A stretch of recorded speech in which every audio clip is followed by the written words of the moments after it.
ကိုယ့်ရဲ့ green card တက်တန်းကုန်သွားလို့တက်တန်းတိုးဖို့ရန်တော့ဗောနော်ရှောက်တော့ရှောက်ပြီးပြီဒါပေမဲ့ကတ်အစ်စ်ကိုစောင့်နေတော့မှအလုပ်လုပ်လို့ရလားရပါတယ် USCIS ကပုံမှန်အားဖြင့်တင်ဒီ green card ဗောနော်တက်တန်းတိုးရဲရှောက်လွှာကိုသူတို့တင်လိုက်တဲ့အခါမှာသူတို့ကရရှိကြောင်းဗောနော် receipt စာရွက်လေးဗောနော်ကိုစီပို့ပေးပါတယ်လက်ရှိ USCIS ရဲ့ policy အရဆိုလို့ရှိရင်တင်အဲ့ဒီရရှိကြောင်းဗောနော်ပို့လာတဲ့စာရွက်ရဲ့ပြီးလို့ရှိရင်တက်တန်းကုန်သွားတဲ့တင်ရဲ့ green card ကိုဗောနော်လာမဲ့36လအတွင်းမှာဗောနော်အထောက်ထားနေနေဗောနော်သုံးလို့ရပါတယ်အသစ်အလုပ်အသစ်မှာပဲဖြစ်ဖြစ်ဒီ driver license ပေါ့နော်တက်တန်းတိုးဖို့ပဲဖြစ်ဖြစ်ခီးသွားဖို့ပဲဖြစ်ဖြစ်ပေါ့နော်တင်ရဲ့ residency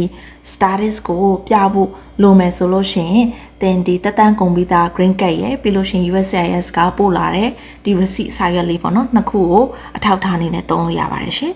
ဒီအတိုင်းပဲတင်ကတ်အသစ်စောင့်နေတော့မှာပေါ့နော်တင်အလုပ်ဆက်လုပ်လို့ရပါတယ်ဒီဗီဒီယိုလေးကအထောက်အကူပြုရဆိုရင် subscribe and like bye